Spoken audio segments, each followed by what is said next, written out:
사랑하는 부곡중앙교회 성도 여러분, 반갑습니다. 저번 주에 이어서 기쁨의 삶 빌립보서 2주차 시간을 함께 공부하겠습니다. 빌립보서는 흔히 기쁨의 서신이라고 불립니다. 지난주에 배웠던 내용 중 우리가 먼저 기억해야 될 사실이 하나 있는데요. 이 편지를 기록한 사도 바울의 상황은 결코 기쁜 상황이 아니었다는 것입니다. 바울은 감옥에 갇혀 있는 상태였습니다. 그런데도 바울은 이 편지에서 계속해서 기쁨을 말하고 있었습니다. 빌립보서를 계속해서 읽어보시면 기쁨이라는 단어가 반복해서 등장하고 있는 것을 보실 수 있는데요. 우리는 자연스럽게 질문하게 됩니다. 감옥에 갇혀 있는 사람이 어떻게 기쁨을 말할 수 있을까? 바울에게 기쁨은 환경에서 나오는 감정이 아니었던 것이었습니다. 바울에게 기쁨의 근원은 바로 복음이었습니다. 그래서 오늘 우리가 함께 생각해 볼 질문은 바로 이것입니다. 나는 무엇 때문에 기뻐하는 사람인가?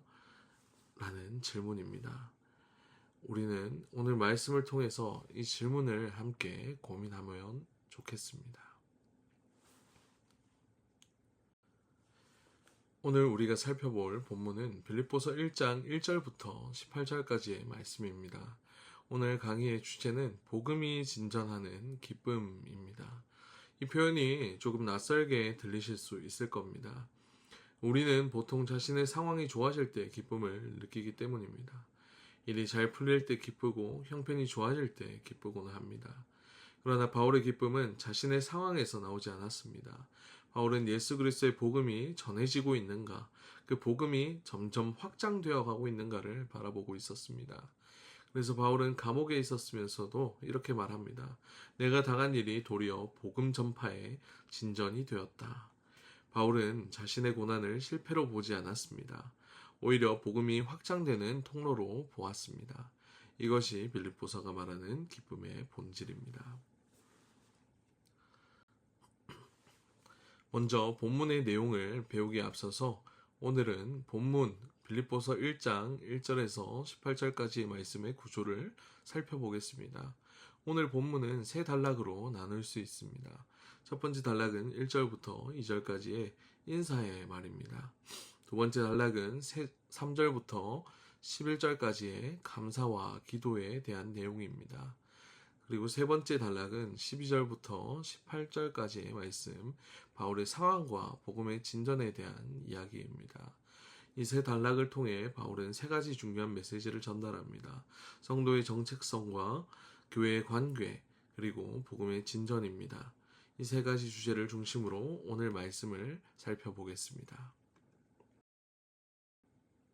본문은 이렇게 시작됩니다. 그리스도 예수의 종 바울과 디모데가 바울과 함께 이렇게 등장하고는 있지만 빌립보서의 기자는 바울임을 빌립보서 서론을 통해서 저희가 배웠었는데요.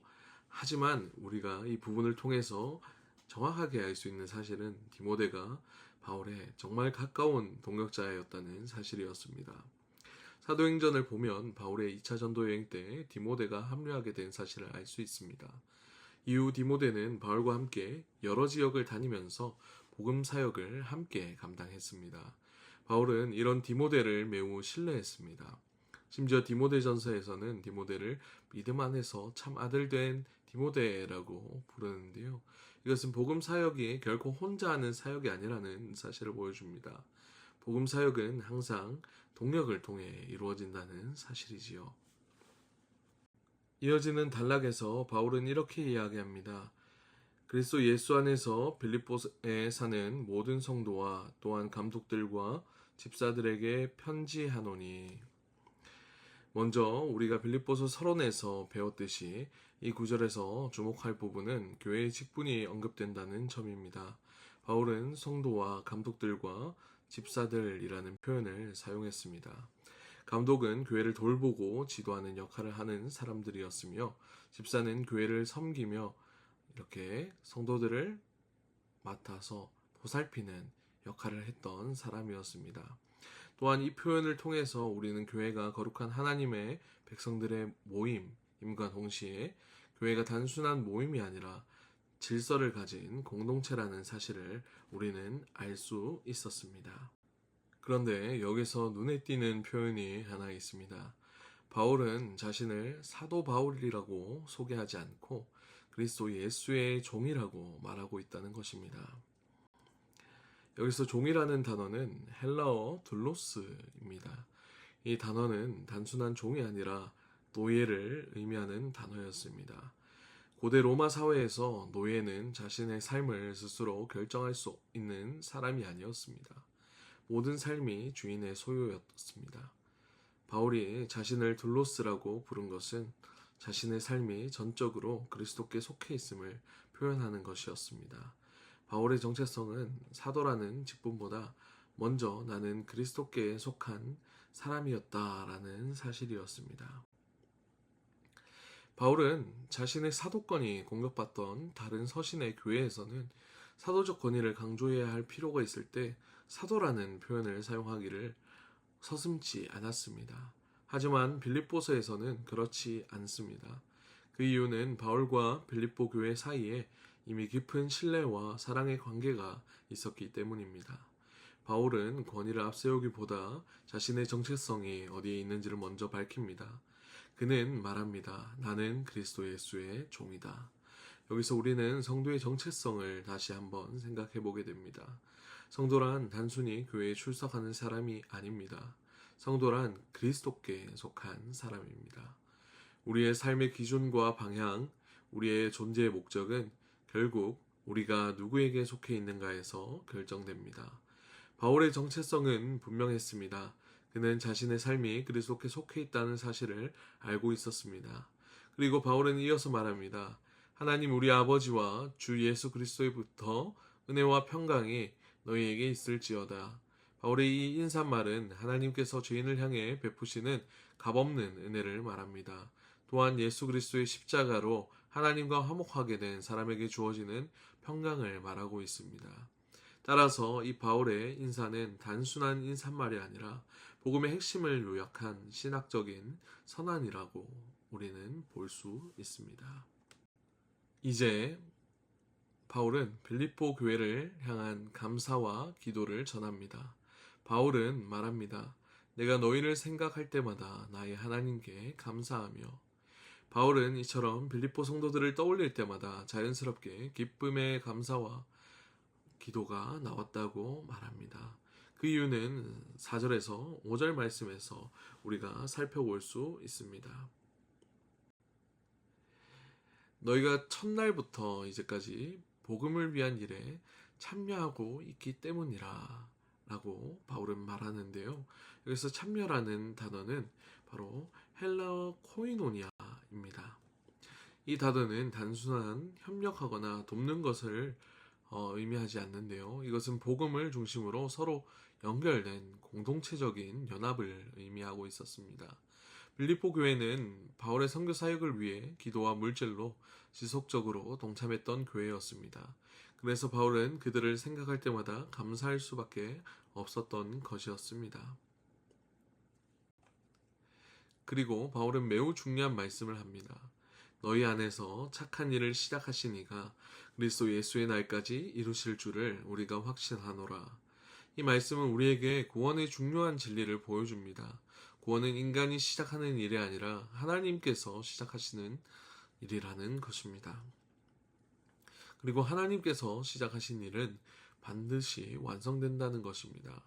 하나님께서는 우리에게 그 구원의 사역을 시작하셨을 뿐만 아니라 끝까지 이루시고 이루실 분이십니다.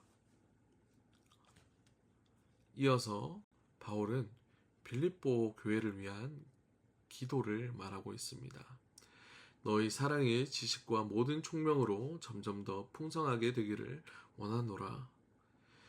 바울은 단순한 감정적인 사랑을 말하고 있는 것이 아닙니다. 그는 지식과 분별력을 가진 분명한 사랑을 말하고 있습니다. 성숙한 신앙은 감정만으로 이루어지지 않는다는 것입니다. 하나님의 뜻을 분별할 수 있는 영적 통찰력이 우리에게도 필요하다는 것입니다. 그래서 바울의 기도는 결국 이것입니다. 성도들이 하나님의 뜻을 분별하고 그리스도의 날까지 의의 열매를 맺는 삶을 살게 되기를 바라는 것입니다. 다음은 바울의 상황과 복음의 진전에 대해서 우리가 이야기해 보겠습니다. 이제 바울은 자신의 상황에 대해서 설명하고 있습니다. 바울은 지금 감옥에 갇혀 있는 상태였습니다. 일반적으로 생각하면 감옥은 참으로 사역하기 힘들고 사역이 중단되는, 사역이 막힌 장소라고 볼 수 있습니다. 그러나 바울은 우리에게 전혀 다른 패러다임을 보여줍니다. 그는 말합니다. 내가 당한 일이 도리어 복음 전파의 진전이 된 줄을 너희가 알기를 원하노라. 이 말씀을 통해서 우리는 바울의 투옥이 복음의 실패가 아니라 복음의 확장으로 된 것을 우리는 볼 수 있습니다. 네, 앞에 사진을 보면 감옥과 우리 로마의 군인들 사진이 있을 텐데요. 바울이 갇혀있던 곳은 로마의 근위대와 연결된 감옥이었습니다. 말씀을 보다시피 이러므로 나의 매임이 그리스도 안에서 모든 시위대 안과 그 밖에 모든 사람에게 나타났으니 라는 말씀을 통해서 이 근위대에 대한 내용을 우리는 알 수 있습니다. 그런데요, 바울은 이 군인들에게 묶여 있었기 때문에 오히려 많은 군인들에게 복음을 전할 기회를 얻게 되었다고 말하고 있는 것입니다. 그래서 바울의 투옥은 복음이 권력 중심부까지 들어가는 통로가 되게 된 것입니다. 또한 이 사도 바울의 담대한 태도는 다른 성도들에게까지도 영향을 주었습니다. 많은 성도들이 바울의 이런 모습을 보면서 자신의 마음 가운데 있는 두려움을 버리고 더 담대하게 복음을 전하기 시작했다는 것입니다. 이제 바울은 복음을 전하는 사람들의 동기에 대해서도 이야기하고 있습니다. 15절을 보면 두 가지 종류의 사람들이 등장합니다. 어떤 사람들은 사랑으로 복음을 전했습니다. 이들은 바울이 복음을 위해 고난을 받고 있다는 사실을 알고 있었습니다. 그렇기에 더욱더 바울을 지지하고 복음을 위해 함께 헌신하는 마음으로 복음을 전했습니다. 그러나 이에 반해 또 다른 사람들이 있었습니다. 그들은 시기와 경쟁심으로 복음을 전한 사람들이었습니다. 그들은 바울이 감옥에 갇힌 이 상황을 통해서 자신들의 영향력을 확대하려 했습니다. 어쩌면 이런 생각이었을지도 모르겠습니다. 바울은 이제 감옥에 갇히게 되었다. 이제 우리가 더 사도 바울보다 더 영향력을 가지게 될 것이다 라는 것입니다. 그래서 그들은 복음을 전하면서도 바울을 견제하고 바울보다 자신들이 더 드러나기를 원했던 그러한 마음을 가지고 있었습니다. 여기서 우리는 중요한 사실을 보게 됩니다. 복음을 전하는 사람이라고 해서 모든 동기가 항상 순수하지는 않는다는 것입니다. 어떤 사람은 사랑으로 복음을 전하지만 어떤 사람은 경쟁심으로 자기를 과시하기 위해 복음을 전하기도 했다는 것입니다. 교회사 속에서도 이러한 모습은 계속해서 나타났습니다.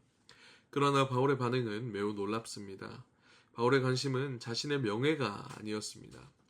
바울의 관심은 자신의 영향력도 아니었습니다. 바울의 관심은 오직 하나였습니다. 그리스도가 전파되고 있는가? 사람들의 동기가 완벽하지 않을 수 있습니다.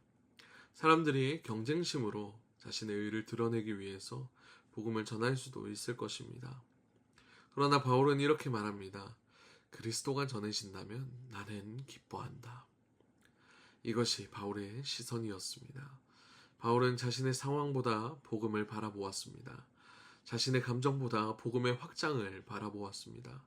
그래서 바울은 감옥에서도 기쁨을 찾고 말할 수 있었습니다. 그래서 오늘 우리가 기억해야 할 중요한 메시지가 있습니다. 이 바울에게 중요했던 것은 내가 얼마나 인정받는가가 아니었습니다. 바울에게 중요한 것은 복음이 얼마나 전해지는가였습니다. 이것이 바로 오늘 빌립보서가 말하는 복음이 진전하는 기쁨입니다. 이제 오늘 말씀을 세 가지로 정리해 보겠습니다.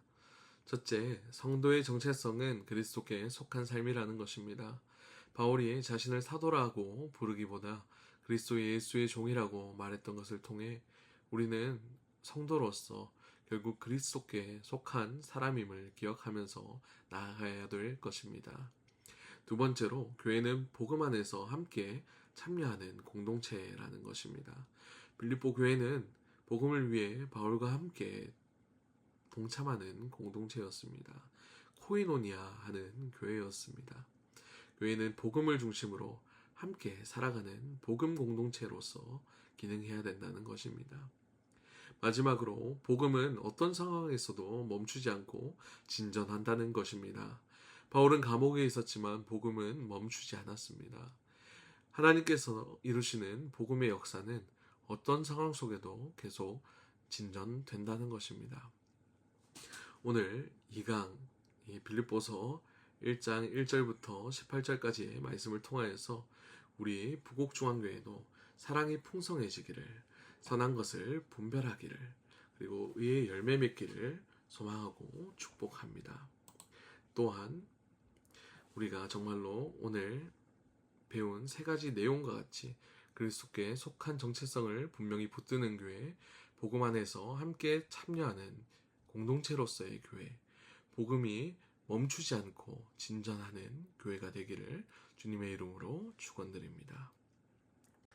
오늘 이것을 끝으로 강의를 마치겠습니다. 수고하셨습니다. 과제물은 꼭 제출해 주시길 부탁드립니다.